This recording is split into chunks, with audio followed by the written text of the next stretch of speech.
Assalamualaikum warahmatullahi wabarakatuh. Perkenalkan, saya Otube, calon guru penggerak angkatan 11 dari Kabupaten Buton. Pada kesempatan ini, saya akan menunjukkan video kisah nyata saya dalam memberikan diseminasi tentang pendidikan positif di lingkungan sekolah saya, yaitu SMP Negeri 79 Buton. Selamat menyaksikan.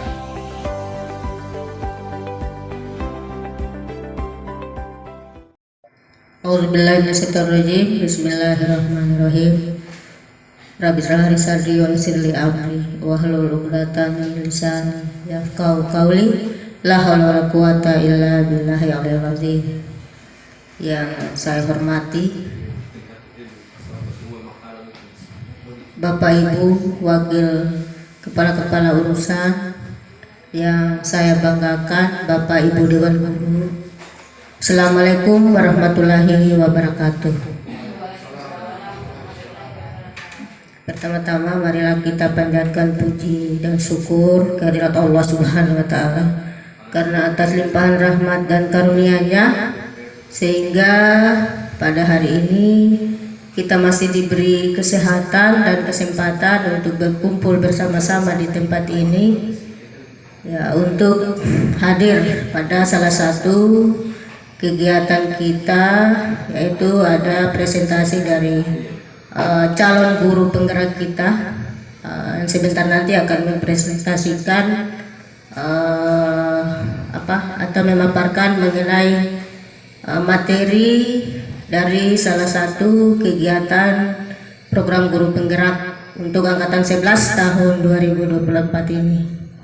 Salawat dan salam marilah kita tak henti-hentinya untuk selalu bersalawat kepada Nabiullah, Nabi kita, Nabi besar Muhammad SAW, karena berkat risalah dan perjuangan beliau sehingga kita pada hari ini masih istiqomah dalam keadaan iman dan Islam, insyaallah. Bapak Ibu Dewan Guru yang saya banggakan, ya, adapun pertemuan kita pada hari ini, ya, saya mohon maaf, saya juga sudah infokan di grup bahwa hari ini juga insya Allah ada kunjungan pengawas, hanya karena Pak Yawal juga yang menyampaikan tadi pagi bahwa ada kegiatan dari program guru penggerak, ada pemaparan materi, ya, untuk untuk kegiatan guru penggeraknya, ya, olehnya itu Pak pengawas itu yang rencananya katanya kemarin sudah di-share juga di WA, saya juga sudah share juga di WA grup sekolah bahwa insya Allah katanya hari ini minggu ketiga bulan Agustus itu akan ada monitoring lagi di sekolah, ya, tapi karena saya ini tadi ada penyampaian dari Pak Yawal dan saya rasa itu lebih penting, ya, mungkin Pak pengawas kita bisa tunda dulu, mungkin besok atau lusa kita bisa undang. Dan kehadiran pengawas ini tentu karena statusnya sekarang itu sudah berubah jadi pengawas pendamping, ya, makanya untuk kedatangan pengawas itu tergantung dari kita sekolah yang menghubungi kita punya pengawas. Jadi karena saya pikir tadi kegiatan Pak Yawal ini lebih penting untuk hari ini, ya, makanya monitoring dari Pak pengawas di sekolah kita tunda dulu, ya, kita utamakan dulu kegiatan dari CGP kita, ya, dari Pak Yawal, ya. Jadi saya harap, ya, mari teman-teman semua, ya, kita dukung ini, kita dukung kegiatan CGP kita Pak Yawal, ya, apa-apa saja yang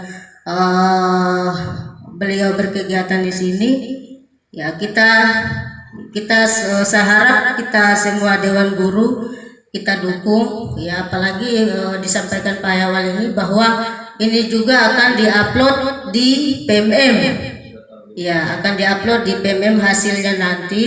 Olehnya itu, ya, kalau bisa saya harap kita semua, ya, semua Dewan Guru termasuk saya, ya, mari kita dukung, kita beri support, ya, mudah-mudahan kegiatan dari CGP kita ini bisa sukses, ya, sampai selesai. Ya, saya kira itu saja. penyampaian dari saya. Ya, saya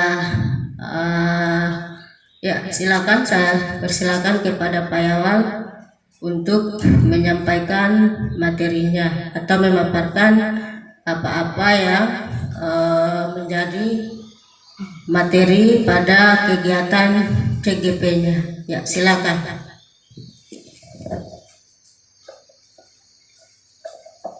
Ya, terima kasih Bu atas kesempatan yang diberikan. Mungkin langsung saja bismillahirrahmanirrahim. Assalamualaikum warahmatullahi wabarakatuh. Ya, mungkin saya langsung bicara saja ya terkait masalah ini. Ya, bagaimana kabarnya Bapak Ibu sekalian?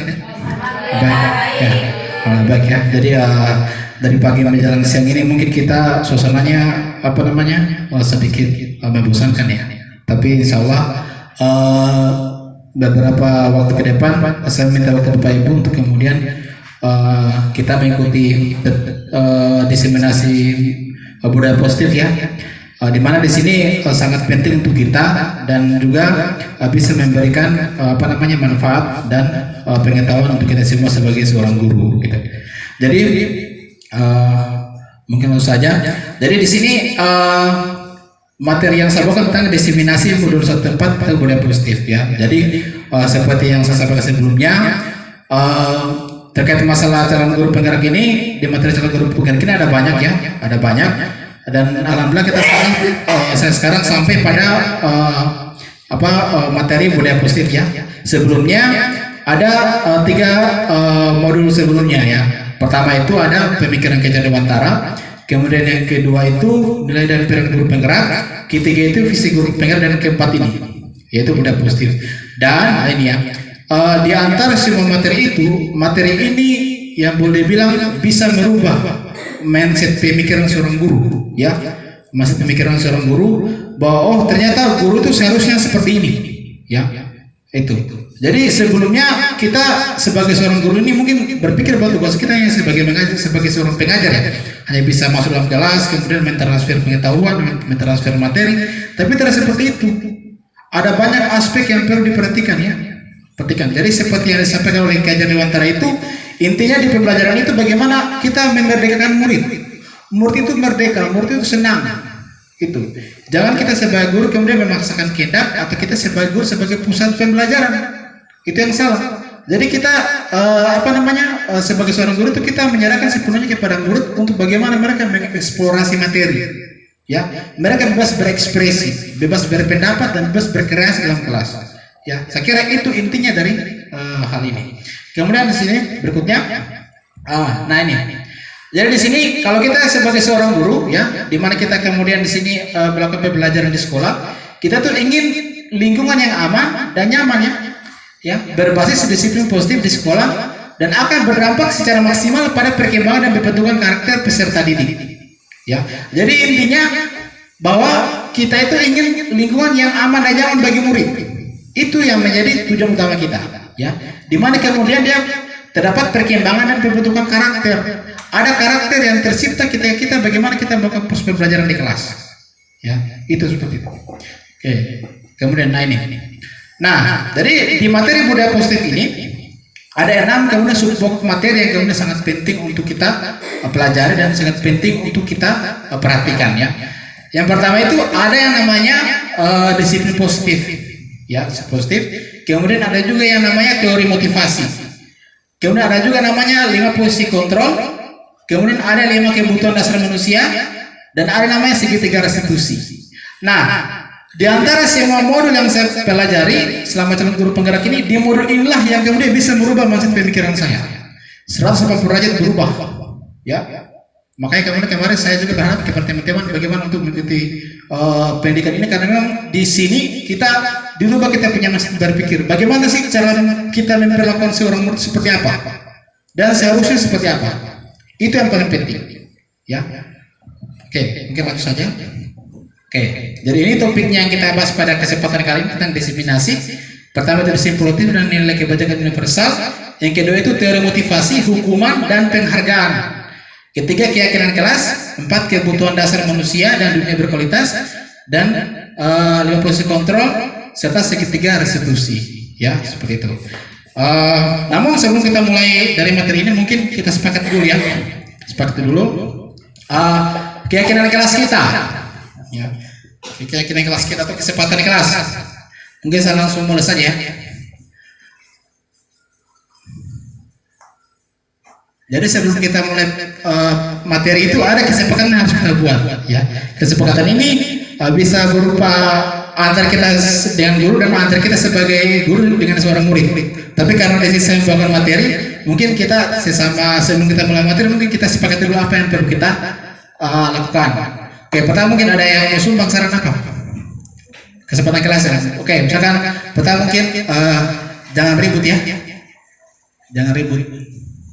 Oke, kemudian yang kedua HP disalurkan. Kita buat dulu kesepakatan kelasnya. 3, apa lagi? Ada lagi tambah? Oke, misalkan izin ya, izin kita keluar. Oke. Ada lagi? Tambah? Oke. Oke, dilarang makan boleh. Dilarang makan. Dilarang makan selama mengikuti materi ya.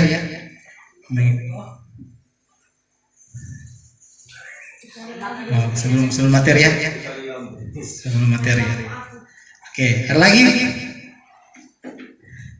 Sepakati dulu ini. Oke, ini saya dulu ya. Jadi, oke, kita sepakat ya. Pertama, jangan ribut sama materi. Kedua, HP disalinkan ya. Ketiga, izin kita keluar. Dan 4, dilarang makan sebelum mengikuti materi. Jadi, kita sepakati dulu itu. Oke, sekarang saya lanjut ya. Selanjutnya. Pertama itu disiplin positif. Dan nilai kebijakan universal. Oke. Nah, sekarang apa makna disiplin? Ya. Jadi disiplin itu seperti apa? Kalau pandangan kita seperti apa kalau menurut Bapak Ibu? Oke, kita aturan. Ada lagi? Oke. Jadi intinya gini ya. Jadi pengertian disiplin selama ini yang kita maknai itu intinya dia sesuatu yang dilakukan seseorang pada orang lain untuk mendapatkan kepatuhan. Jadi disiplin itu intinya bagaimana kita menjadikan murid itu patuh. Kalau pengertian selama ini ya, murid patuh. Padahal ini tidak sepenuhnya seperti itu. Ya, tidak sepenuhnya seperti itu. Jadi disiplin yang dimasuki kemudian bagaimana ini ya, bagaimana dia menerapkan disiplin yang mengajarkan anak bertanggung jawab dan menumbuhkan kesadaran berdasarkan nilai kebajikan. Jadi intinya disiplin dimaksudnya bagaimana kemudian kita menanamkan nilai-nilai kebajikan pada anak. Ya, seperti itu. Contoh misalkan bertanggung jawab, ya. Bagaimana sih caranya kita buat dia bertanggung jawab? Bukan berarti kita harus membuat dia patuh bahwa oh kamu harus ikut seperti ini, kamu harus seperti ini. Itu tidak dibenarkan. Jadi pengertian disiplin positif seperti itu.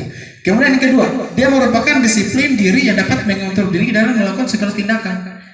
Ya, artinya apa? Artinya di sini kita mengontrol anak-anak. Ya, kita mengontrol anak-anak secara langsung. Tidak perlu kita memberikan sebuah penghakiman bahwa oh kamu harus seperti ini, harus seperti ini, tidak. Tapi bagaimana kita kemudian kita mengontrol anak dengan kita bagaimana menanamkan nilai kebajikan tadi. Itu. Nah, yang ketiga apa? Yang ketiga bagaimana disiplin positif merupakan suatu hal yang dapat membuat murid memahami dan menyadari berdasarkan motivasi internal. Maksudnya apa? Jadi gini, ada dua motivasi, yaitu motivasi internal sama eksternal ya.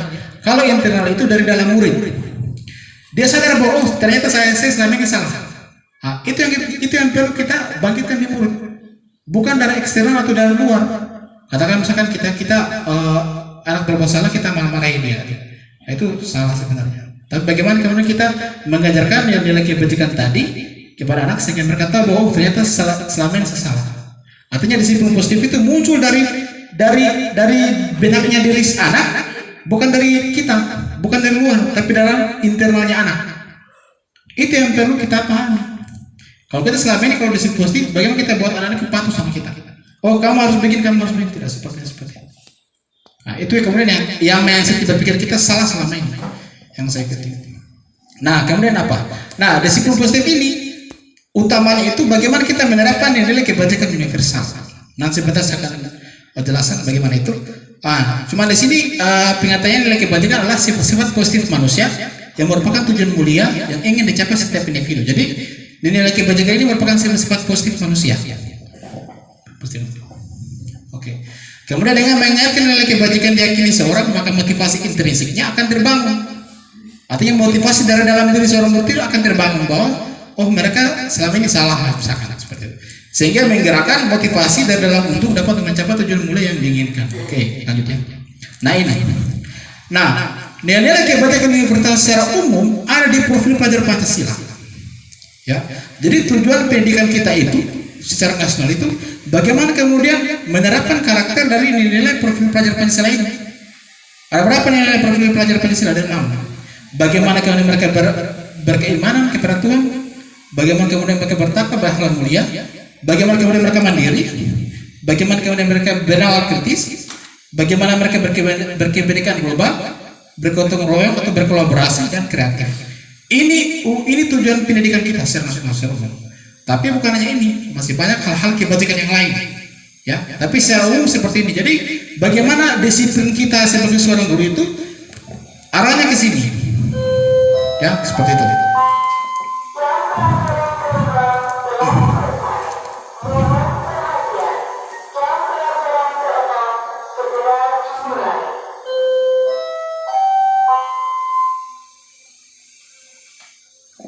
Oke, lanjut ya.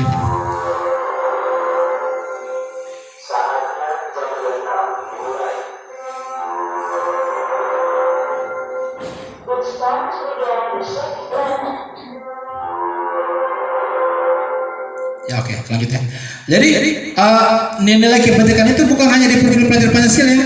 Ada banyak nilai kebajikan. Ya, contoh misalkan dia peduli, dia menjaga kebersihan, ya, dia komitmen, dia percaya diri, dia bergotong royong, dia ketengah rasa dan seterusnya. Ada banyak ya. Nah, di sini kita sebagai seorang guru itu bagaimana kemudian memposisikan murid itu ke arah nilai kebajikan seperti ini, ya. Artinya nilai kebajikan seperti ini akan muncul dari dalam diri mereka bahwa saya harus bertanggung jawab, saya harus komitmen, saya harus menjaga kebersihan, saya harus saling menghormati, saya harus toleransi, ya. Seperti itu ya. Jadi tugas kita guru bukan untuk membuat mereka patuh, tapi bagaimana kemudian kita memunculkan nilai kebajikan ini dari dalam diri mereka sendiri, sehingga mereka berpikir bahwa ternyata selama ini ini merupakan sesuatu yang penting ya, yang penting yang kemudian harus muncul dari dalam diri saya, seperti itu. Nah, sekarang lanjut ya, lanjut di Boda Pusibra itu teori motivasi, hukuman dan penghargaan serta restitusi. Nah, di sini terdapat banyak miskonsepsi dari kita ya, terkait masalah bagaimana kemudian motivasi kita atau hukuman atau penghargaan yang kita berikan kepada murid. Ya, pertama teori motivasi. Jadi seperti saya bilang tadi, motivasi itu ada dua. Ada eksternal dari luar dan ada internal dari dalamnya. Kalau motivasi eksternal dia apa? Pertama untuk menghindari keterkenyamanan atau hukuman. Ya. Jadi anak-anak itu kalau berbuat itu pasti untuk menghindari ini ya, hukuman.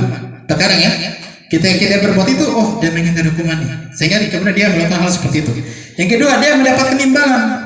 Ya. Oke, mendapat imbalan ya. Artinya dia melakukan sesuatu itu karena imbalan. Ya. Yang ketiga, untuk menghargai diri sendiri.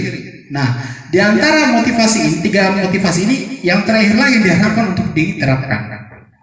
Terapannya seperti itu. Contoh misalkan kita sebagai seorang guru ya, saya contohkan saja. Misalkan kadang kita kadang ketika datang di sekolah itu ya, antara tiga ini saja. Kita datang karena menghindari hukuman atau kita datang karena kita ingin mendapatkan imbalan. Mungkin saya pengen datang ke sekolah tepat waktu karena ingin kepala sekolah menaikkan nilai saya, seperti itu. Itu ada juga pertama misalkan dia menghindari hukuman, saya datang ke tepat waktu karena saya ingin dihukum, saya tidak ingin dihukum. Itu ya. Terus yang ketiga ini yang diharapkan nomor 3, yaitu menghargai diri sendiri. Artinya kita datang tepat waktu di sekolah itu supaya kita sadar bahwa ternyata kita ini sebagai seorang guru ya, kita harus memberikan contoh dan teladan untuk murid. Ya, artinya kita di sini sadar bahwa selama ini saya punya tanggung jawab dan hak untuk bagaimana melakukan proses pembelajaran di sekolah. Nah, itu yang diharapkan. Jadi ini yang disebut dengan motivasi internal atau dari dalam diri kita. Ya, kalau motivasi eksternal ini kemudian yang terkadang kemudian menjadi miskonsepsi ya bagi kita untuk bagaimana kita berperilaku dan bertindak setiap harinya. Jadi diharapkan seperti itu. Nah, ini pun berlaku bagi murid ya. Jadi murid itu diharapkan seperti ini. Artinya murid diharapkan jangan murid datang tepat waktu di sekolah karena takut dihukum oleh guru atau takut dikasih imbalan. Itu salah. Tapi bagaimana murid kita datang tepat waktu karena dari dalam diri mereka sadar bahwa saya ini harus datang tepat waktu, harus disiplin, harus mengikuti proses pembelajaran di sekolah dengan disiplin ya tepat waktu. Seperti itu. Jadi itu yang diharapkan ya. Baik itu kita sebagai seorang guru maupun kita maupun murid-murid kita. Nah, jadi ada jenis motivasi yaitu seperti saya bilang tadi itu motivasi internal dan motivasi eksternal ya. Kalau motivasi internal itu dia tumbuh dari dalam diri seorang tanpa dipengaruhi oleh orang lain. Ya. Kalau motivasi eksternal adalah motivasi yang datang dari luar. Ya. Seperti yang sebelumnya saya contohkan seperti itu. Apakah itu dalam hukuman maupun penghargaan. Oke, lanjut. Nah ini. Oke, kita lanjut ke hukuman. Tadi motivasi, sekarang hukuman dan konsekuensi. Nah, ini kemudian menjadi salah satu juga sering menjadi sesuatu yang miskonsepsi juga bagi kita. Jadi ada namanya hukuman, ada konsekuensi. Nah, ini kebanyakan orang tidak tahu apa sih hukuman, apa sih konsekuensi. Nah, hukuman dia itu intinya dia bersifat tidak terencana dan tiba-tiba. Di mana sini anak atau murid tidak tahu apa yang akan terjadi dan tidak dilibatkannya. Hukuman biasa berupa fisik maupun psikis, di mana anak disakiti oleh suatu perbuatan atau kata-kata. Nah, ada juga konsekuensi. Nah, konsekuensi itu apa? Konsekuensi adalah sudah terencana atau sudah disepakati, sudah dibahas dan disetujui oleh murid dan guru. Ya, umumnya bentuk-bentuk konsekuensi dibuat oleh pihak guru atau sekolah dan murid sudah mengetahui sebelumnya. Konsekuensi akan diterima bila ada pelanggaran. Ya, jadi ini ada dua perilaku yang kemudian sangat sering terjadi di lingkungan sekolah. Katakanlah misalkan ketika seorang murid itu melakukan suatu pelanggaran ya, kita terkadang bisa memberikan hukuman, tapi ada juga namanya konsekuensi. Nah, sebentar kita akan bedakan. Nah, di sini contoh misalkan ya, ini. Iva kurang menguasai pelajaran matematika, sehingga pada saat pelajaran tersebut berlangsung, dia lebih banyak berdiam diri atau menggambar buku di pelajarannya. Pada saat guru matematikanya pasien menanyakan pertanyaan, Iva menjadi gugup dan tak sengaja menjatuhkan tasnya dari kursi serta tiba-tiba menjadi gagap. Pada saat berubah menjawab, seluruh kelas pun tertawa melihat perilaku Iva yang bicara tergagap dan terkejut tersebut. Pasien pada saat itu membiarkan teman-teman Iva menertawakan Iva yang tergagap dan malu luar biasa, dan malahan minta Iva untuk maju ke depan dan berdiri di depan kelas sambil menunjuk hidungnya karena tidak bisa menjawab pertanyaan pasien. Kelas semakin gaduh dan anak-anak pun tertawa melihat Iva depan kelas memegang ujung hidungnya. Nah, pertanyaannya, apakah Anda setuju dengan tindakannya Pak Seno? Tidak kan? Tidak. Oke. Mengapa?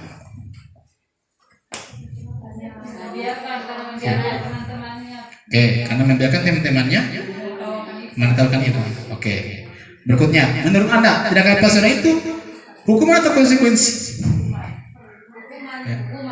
Ingat? Oke.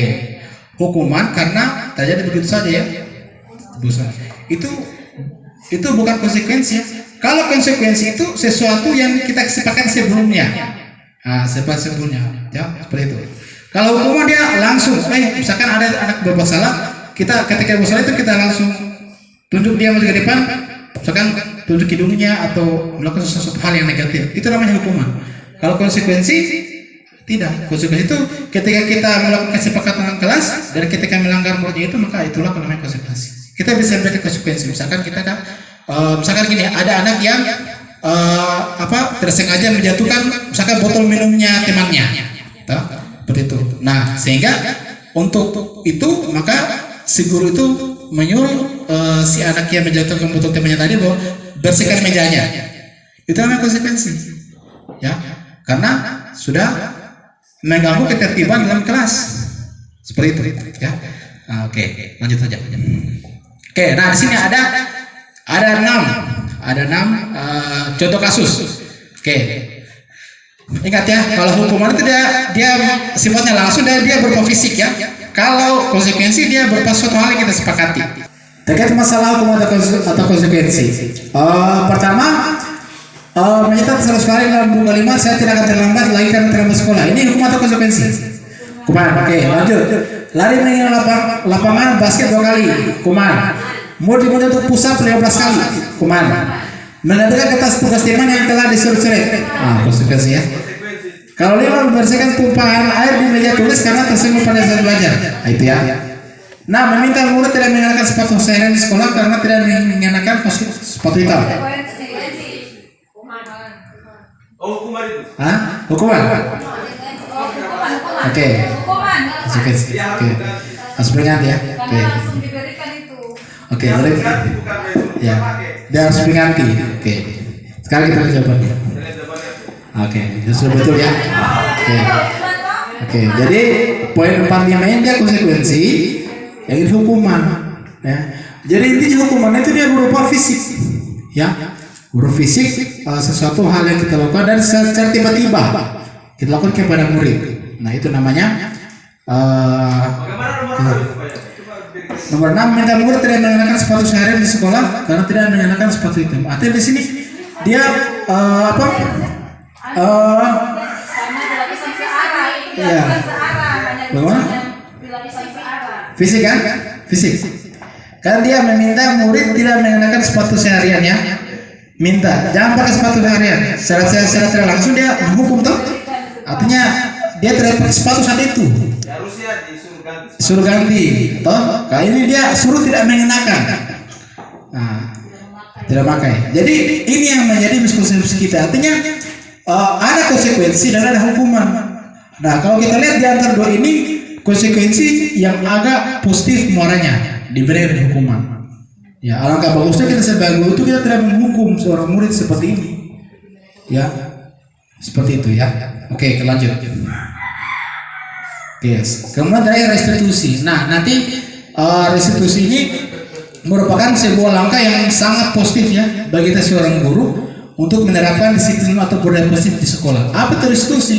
Restitusi adalah proses menciptakan kondisi bagi murid untuk memperbaiki kesalahan mereka sehingga mereka dapat kembali ke mereka dengan karakter yang lebih kuat. Artinya di sini kita ketika murid itu salah, maka bagaimana sebagai seorang guru itu mengembalikan karakter mereka tadi.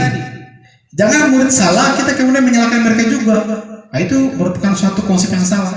Dan bagaimana kemudian kita ketika mendapatkan murid yang salah itu bagaimana kita mengembalikan karakter mereka tadi yang sebelum bersalah menjadi karakter yang positif atau karakter yang lebih kuat. Untuk langkah-langkahnya sebentar akan kita bahas. Oke. Nah ini ya, ini. Nah di antara hukuman, konsekuensi dan restitusi, kalau hukuman pasti gagal, ya. Kalau konsekuensi dia ada memiliki identitas sukses ya. Begitupun restitusi. Kalau hukuman dia sesuatu yang menyakitkan harus terjadi. Ya, artinya kita memberikan hukuman, bahasa langsung kita memberikan sesuatu yang negatif kepada murid ya. Yang kedua, dia tidak nyaman untuk murid dan anak untuk jangka waktu yang panjang. Jadi muridnya tidak nyaman. Kita menghukum murid itu muridnya jadi tidak nyaman. Dan memang membutuhkan jangka waktu juga. Kemudian dia korban mendapatkan keadilan ya. Murid dan anak akan tersakiti. Inilah yang kemudian identitas dari hukuman. Kalau konsekuensi sama, sesuatu harus terjadi. Kemudian juga dia tidak nyaman juga. Kemudian di sini korban biasanya baik dan murid dibuat tidak nyaman juga. Tapi di sini konsekuensi bisa mengarah ke sesuatu yang disiplin diberi dengan hukuman. Ya, seperti itu. Sementara restitusi dia merupakan pilihan, kemudian menguatkan untuk murid dan anak dalam jangka waktu panjang, dan korban mendapatkan ganti. Begitupun murid akan mendapatkan penguatan. Oke. Nah, sementara kalau untuk sikapnya itu, kalau hukuman dia bersifat negatif, sementara kalau untuk konsekuensi dia netral. Ya. Nah, artinya dia tidak juga negatif, tidak juga positif ya. Dan sementara kalau untuk restitusi dia sikapnya positif. Oke, sekarang lanjut. Nah ini bahwa Sekarang kita masuk kepada penghargaan ya. Penghargaan. Nah ini kemudian yang menjadi miskonsepsi juga untuk kita semua, penghargaan. Jadi di sini kalau kita berbicara tentang penghargaan ada banyak bentuk ya, banyak bentuk. Misalkan penghargaan dalam bentuk barang, penghargaan dalam bentuk verbal ya. Kalau barang itu ketika kita memberikan sesuatu kepada murid, itu penghargaan. Dan juga dalam bentuk verbal atau dalam bentuk kalimat. Nah di sini dikatakan bahwa penghargaan itu dia berlaku sama dengan hukuman sebenarnya. Jadi di sini dikatakan bahwa penghargaan itu sebenarnya apa namanya tidak perlu juga kemudian diberikan kepada seorang anak. Mengapa? Oke, sini kita akan jelaskan. Oke. Pertama, penghargaan bisa merusak hubungan. Contoh misalkan gini, kita apa namanya memberikan hadiah kepada murid, ya. Di satu sisi bagus, tapi di satu sisi lain itu bisa merusak hubungan. Kenapa? Karena bisa menimbulkan kecemburuan. Ya, misalkan gini, kita memberikan sesuatu penghargaan kepada anak, katakanlah misalkan anak itu mendapat juara atau mendapat prestasi yang bagus, ya.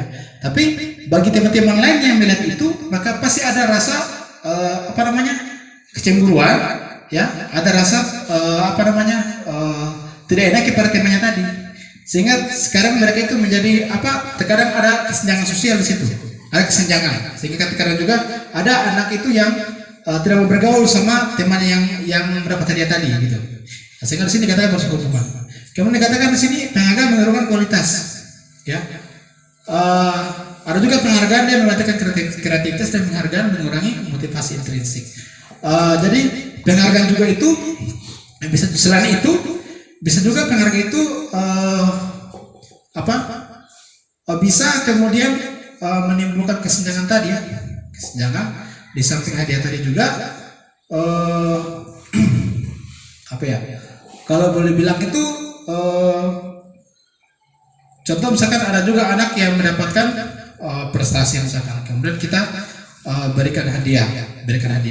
Nah di situ juga bisa katakan misalkan hadiahnya 30.000, salah satu 30.000 atau berapa ribu. Nah tiba-tiba ada apa namanya ini anaknya itu misalkan uang jajannya misalkan di sekolah tuh dikasih uang orang tuanya 100.000. Sehingga terkadang penghargaan itu kayak apa namanya kayak tidak memberikan meningkatkan kreativitas anak gitu, karena mau dibilang hadiahnya segini kok, sementara orang tua saya dia pendapatan dia pemberian seperti ini, sehingga kadang menimbulkan ada kayak berpikir bahwa penghargaan itu sudah tidak perlu gitu. Nah seperti itu. Jadi hal ini kemudian kadang bisa menghukum juga, bisa mengurangi kecepatan dan bisa tidak efektif juga. Artinya bisa dikondisikan, tapi apa namanya kalau boleh dibilang memang untuk penghargaan ini memang tidak perlu. Nah penghargaan apa yang seharusnya? Nah penghargaan seharusnya itu bisa berbentuk apresiasi, bisa diberi pertama mungkin bisa beri pengakuan secara khusus. Oh kamu pintar daripada ini, atau kamu lebih paham daripada teman-teman yang lain, itu seharusnya diberikan penghargaan. Kemudian dia penghargaan secara pribadi, boleh. Misalkan secara pribadi langsung kita katakan bahwa oh anak kamu itu luar biasa hari ini ya, semoga kedepannya kamu luar biasa lagi gitu. Nah, kemudian kalau beri pengakuan kepada semua murid atau berganti, artinya di sini penghargaan itu kalau bisa jangan hanya masing-masing murid saja, kalau bisa semuanya gitu. Nah, ini yang apa menjadi miskonsepsi bagi kita. Jadi misalkan contoh misalkan di kelasnya misalkan kelas 8 itu Olivia Araman itu juara, Putri Sabda itu juara, ya. Tapi kita tidak seharusnya kemudian apa namanya tidak sepenuhnya memberikan kepada mereka kamu lebih pintar daripada yang lain atau bagaimana ya. Tapi di samping itu Zainal juga dia memang secara pengetahuan memang tidak mampu, tapi secara bakat dia kan luar biasa juga. Atau misalkan Anugerah, dia memang secara pengetahuan dia tidak bisa, tapi secara bakat dan mungkin dia lebih tinggi daripada Olivia Rahman sama Putri Sabla tadi. Sehingga pengakuan ini kalau bisa kepada semua murid, jangan hanya kita bilang bahwa kamu lebih ini daripada ini, kamu lebih daripada ini, sangat salah sebenarnya. Sehingga di sini bisa kemudian merusak hubungan, bisa kemudian apa namanya menimbulkan kesenjangan. Itu yang kemudian menjadi miskonsepsi bagi kita. Kemudian beri pengakuan secara konsisten, artinya kita sering memberikan pengakuan kepada murid secara konsisten ya. Kalau misalkan dia lebih mahir daripada temannya, ya artinya secara fakta di sekolah di kelas itu dia memang secara dari waktu ke waktu tiap semester itu dia memang lebih pintar daripada temannya, sehingga kita bisa beri pengakuan untuk itu. Artinya konsistennya itu yang perlu kita arahkan. Kemudian terakhir fokus pada proses. Ya, seperti itu. Jadi di sini dikatakan bahwa penghargaan itu kalau bisa ya diberikan dalam bentuk program kebajikan atau apresiasi. Nah, itu yang kemudian diharapkan ya untuk kita semua. Nah, kemudian lanjut contoh pengakuannya, misalkan kemarin misalkan saya menghargai kamu, saya menghargai kepedulianmu, atau misalkan di sini ada kasus misalkan pada saat kamu membantu teman-temanmu di tugas kelompok, oh kamu luar biasa ya, kamu sudah bantu temanmu di kelompok. Kemudian ada juga pada saat kamu memungut kertas yang berserakan di lantai, oh kamu sudah menjaga kebersihan ya, kamu orangnya bersih loh, karena kamu sudah memungut kertas di lantai misalkan. Jadi pengakuan seperti itu yang diharapkan kita timbulkan kepada anak murid kita. Ya, tidak sepenuhnya harus dalam bentuk penghargaan fisik dalam atau dalam bentuk suatu barang atau benda seperti itu. Bisa dalam bentuk apresiasi. Oke, gitu ya. Yang ketiga, keyakinan kelas. Udah posisi ketiga itu keyakinan kelas. Nah, ini. Mengapa tidak peraturan saja? Mengapa harus keyakinan kelas ya? Sekarang di sini mengapa kita memiliki peraturan harus menggunakan helm bila mengendarai kendaraan roda 2? Mengapa kita harus memakai helm ketika kita berkendara? Oke, menjaga keselamatan. Oke. Mengapa kita memiliki peraturan membuang sampah di tempatnya? Oke, kita menjaga kebersihan ya, bersihan. Mengapa kita memiliki peraturan yang harus datang tepat waktu pada saat mengikuti pelatihan? Mengapa harus tepat waktu? Oke, karena kita ingin kita disiplin ya.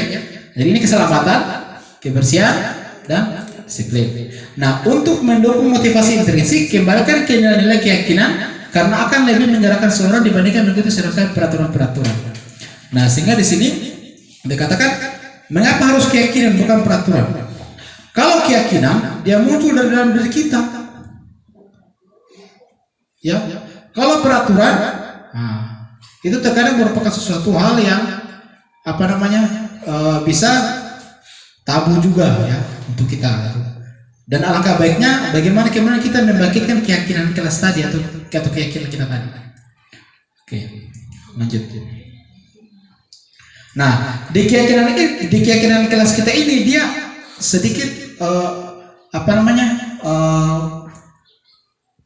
sebanding atau koheren dengan nilai kebajikan. Jadi intinya keyakinan kelas kita ini atau keyakinan kelas itu dia sebanding dengan nilai kebajikan tadi ya. Kalau kita lihat kan nilai kebajikan tadi ada banyak kan? Ada banyak sekali. Tetapi terutama di nilai profil pelajaran Pancasila. Tapi di samping itu ada banyak nilai kebajikan yang harus kita terapkan. Jadi keyakinan kelas itulah yang kemudian berpatokan pada nilai kebajikan tadi. Nah, itu yang perlu kita munculkan dan bangkitkan di dalam jawaban murid ya. Contoh hari ini kita buat keyakinan kelas ya, misalkan jangan ribut. Kalau jangan ribut itu nilai kebajikannya apa? Kalau jangan ribut. Oke. Bertanya dulu. Ya. Silakan. Tadi kan budaya positif. Iya. Kan begini, kalau di SD kan kalau budaya positif itu kan kalau setahu saya kan kalau kita membuat keyakinan kelas kan satu saja dulu. Oke. Buat begini. Jadi satu keyakinan dalam satu kelas misalnya kelas 6 berarti semua kelas 6 itu keyakinannya sama. Iya. Nah, bagaimana di SMP atau SMA yang mata pelajarannya 15? Kalau satu guru buat keyakinan seperti ini, kemudian guru yang lain berbeda lagi, apakah itu tidak membingungkan siswa? Oke. Ataukah memang hanya wali kelas saja yang membuat keyakinan? Oke, terima kasih ya. Oke, jadi sebelum saya menjawab pertanyaan dari terima kasih Mas Sabin ya, sudah luar biasa. Jadi sebelum saya menjawab pertanyaan Mas Sabin, terlebih dahulu di sini saya ingin kasih contoh, saya menjawab. Contoh misalkan hari kan kita buat keyakinan kelas ya. Misalkan contoh dari ribu itu dia masuk di nilai kebajikan apa? Kalau jangan ribut, misalkan dia masuk di nilai kebajikan apa? Ada banyak nilai kebajikan, banyak. Kalau jangan ribut itu dia masuk nilai kebajikan apa? Saling menghargai. Artinya kita tidak ribut, kita menghargai teman yang lagi fokus pada materi misalkan. Itu. Yang kedua, HP disalurkan. Saling menghargai ya. Nah, izin kita keluar. Izin kita keluar. Sama juga saling menghargai ya. Ya, karena ketika dia tidak izin maka dia bisa mengganggu proses pembelajarannya atau proses materi ya. Lanjut, dilarang makan sebelum mengikuti materi. Sama juga saya menghargai ya. Jadi nilai kebajikan itu yang kemudian kita dalam melakukan proses pembelajaran di kelas atau melakukan proses interaksi di sekolah itu, nilai kebajikan ini atau keyakinan kelas-kelas itu yang kita sepakati sebelumnya. Ya. Sebelum kita melakukan interaksi atau proses pembelajaran di kelas. Nah, kemudian lanjut kepada pertanyaan Pak Safin, bagaimana kalau misalnya di SD kan satu mapel saja, satu guru saja, ya. Nah, sekarang bagaimana kalau di SMP? Di SMP itu dikembalikan kepada gurunya masing-masing. Artinya silakan kemudian guru sebelum memulai pelajaran itu terapkan nilai keyakinan kelas apa, ya, yang perlu disepakati antara guru dan murid, ya. Dan silakan guru juga boleh beda. Boleh. Yang terpenting nilai kebajikannya positif. Itu. Karena setiap guru beda-beda cara menyampaikannya. Beda-beda karakternya kepada murid. Saya misalkan inginnya murid komitmen misalkan atau konsisten, tapi belum tentu Pak Safin seperti itu. Mungkin Pak Safin saya inginnya murid itu jujur atau dia peduli ketika mengikuti proses pembelajaran atau ketika melakukan interaksi dalam kelas. Mungkin ibu sekalian mungkin dia lebih saya ingin muridnya itu dia religius misalkan. Jadi dia kembali kepada muridnya. Atau ibu anda nih karena dia guru BK mungkin dia ingin anaknya disiplin, kan? Nah, jadi semuanya itu dikembalikan kepada guru masing-masing. Yang penting dia nilainya positif. Intinya seperti itu. Nah, seperti itu. Jadi keyakinan kelas kita ini diharapkan juga itu ketika kita mulai proses pembelajaran itu yang perlu kita sepakati kepada murid. Kira-kira kelas apa yang perlu dimunculkan seperti sehingga murid itu merasa tertanam dalam dirinya bahwa ternyata seperti ini yang harus kita lakukan atau harusnya kita kerjakan di dalam kelas ya, sehingga murid juga tidak melakukan hal-hal yang negatif. Itu intinya, dan itu memang jarang kita terapkan di sekolah kita ya. Jadi melalui materi ini diharapkan kedepannya kita menerapkan hal-hal seperti ini. Oke, lanjut. Begitu Mas Samping ya. Oke, lanjut. Sekarang ada sebuah peraturan. Contoh misalkan, selalu kembalikan buku ke tempatnya. Itu nilai kebajikan apa yang kena? Selalu kembalikan buku ke tempatnya. Tanggung jawab. Oke. Dilarang mengganggu orang lain. Saling menghargai ya, saling menghormati. Oke. Hadir di sekolah 15 menit sebelum pembelajaran dimulai. Disiplin. Dilarang melakukan kekerasan. Menghargai juga, oke. Dilarang menggunakan narkoba. Apa? Religius, oke. Religius, oke. Oke. Berganti atau menunggu giliran? Berganti atau menunggu giliran? Disiplin. Gunakan masker. Disiplin, oke. Jangan berlari di kelas atau koridor. Jangan berlari di kelas. Apa? Disiplin juga. Menghargai. Oke. Kita buka jawabannya. Ini jawabannya. Oke. Jadi pertama sebagai orang yang butuh itu dia tanggung jawab. Kita mengajak kepada anak untuk tanggung jawab. Itu. Yang kedua, dilarang mengganggu orang lain, menghormati orang lain, saling menghormati. Hadir tepat waktu, bisa menghormati, bisa komitmen juga, kan? Nah, artinya dia komitmen harus 15 menit nih sebelum saya harus datang. Itu. Lanjut, dilarang melakukan kekerasan, dia keselamatan. Nah, kemudian lanjut juga, dilarang menggunakan narkoba, kesehatan. Dia menjaga kesehatannya. Berganti atau menunggu giliran, dia menghormati orang dan kesabaran. Kemudian gunakan masker, kesehatan juga ya, kesehatan, ya, keselamatan dan kepedulian. Terakhir, jangan berlari di kelas atau koridor, keselamatan, keamanan dan kepedulian. Nah, jadi ini yang perlu kita sepakati keyakinan kelas tadi, ya, seperti itu. Nah, contoh misalkan ini, Ini kesepakatan kelas misalkan sebelum kita mulai. Jadi kesepakatan kelas ini bisa juga nanti misalkan kita tempel di kelas, ya, apakah wali kelas atau mungkin guru mata pelajaran juga boleh. Bagaimana kita menetapkan kesepakatan kelas atau keyakinan kelas di dalam kelas dalam mengikuti proses pembelajaran. Misalkan kesempatan kelas kita anak-anak misalkan harus bertempat waktu ya. Oke, pertama. Kemudian harus mengucapkan salam. Kemudian harus menjaga kebersihan. Harus berdoa sebelum dan sudah kegiatan. Harus aktif dalam pembelajaran dan tertib. Jadi ketika kita menetapkan kesepakatan kelas kita ini, maka murid-murid kita itu akan merasa tergerak juga untuk mengikuti ini. Ya. Dan perlu diingat bahwa kesepakatan kelas ini merupakan kesepakatan antara guru dan murid. Ya, sebelum mengikuti atau selama melakukan proses pembelajaran. Itu yang terpenting. Ya. Kalau selama ini kan selama ini masuk mengajar saja kan, mengajar, kemudian selesai materi kita keluar ya. Nah, sehingga kalau ada anak ribut itu kita kadang langsung hukum. Nah, itu salah. Tapi kalau kita sepakati ini sebelumnya, maka anak-anak juga pasti akan merasa terjaga. Oh, sudah ada tempel di sini. Oh, ini kesempatan kelas kita ini. Tidak boleh ada ini, tidak boleh. Tidak boleh. Dan di keberatan juga bisa juga dikembangkan Pak Guru masing-masing. Ya, artinya tidak semua nilai kebijakan tadi itu diambil ya. Artinya kita mengambil nilai kebijakan yang sesuai dengan kita. Seperti itu.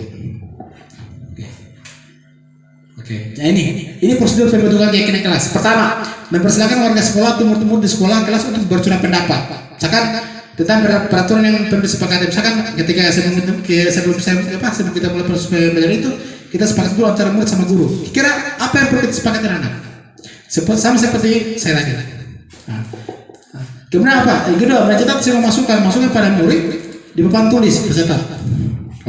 Oh ini tidak boleh ada yang keluar ya. Tidak boleh misalkan pertama tidak boleh ada yang keluar WC. Tidak boleh ada yang keluar ke WC.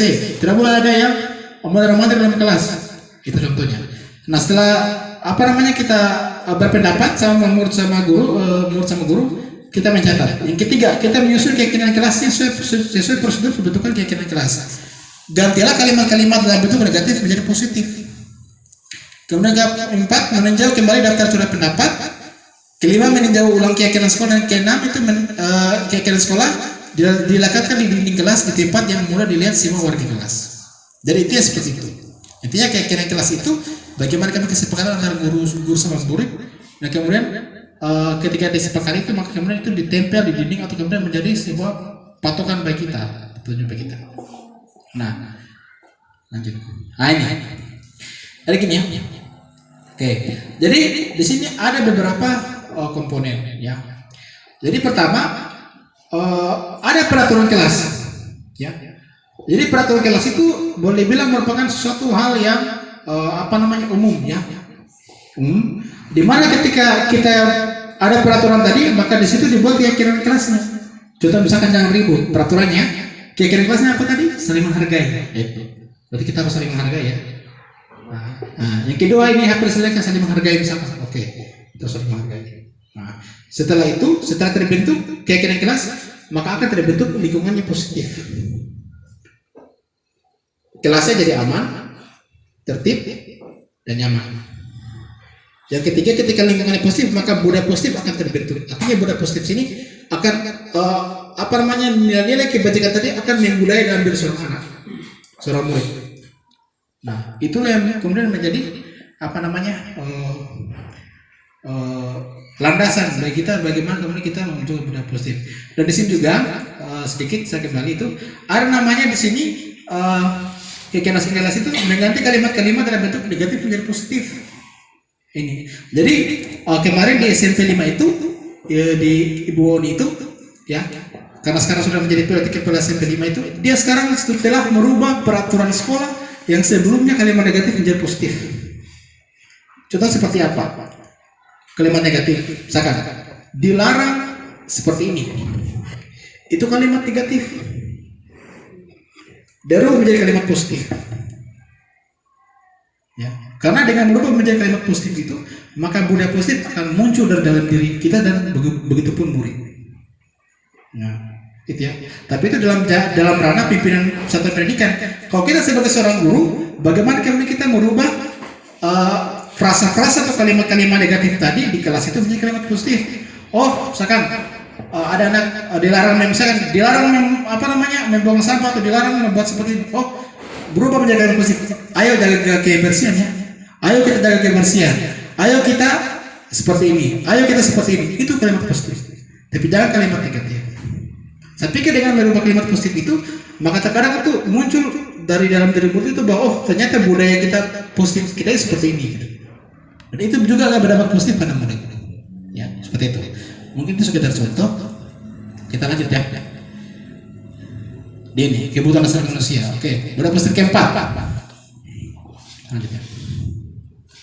Nah ini. Nah, kebutuhan dasar manusia. Nah ini. Sekarang juga kita dalam lingkungan pembelajaran atau sekolah juga kita tidak memperhatikan ini. Jadi pada umumnya kebutuhan dasar manusia itu ada 5. Ada bertahan hidup, ada kasih sayang, ada penguasaan, ada kesenangan dan ada kebebasan. Oke. Pertama kebutuhan bertahan hidup. Ada kebutuhan yang bersifat fisiologis untuk bertahan hidup, misalnya kesehatan, rumah dan makanan. Seperti ini merupakan suatu hal yang umumnya.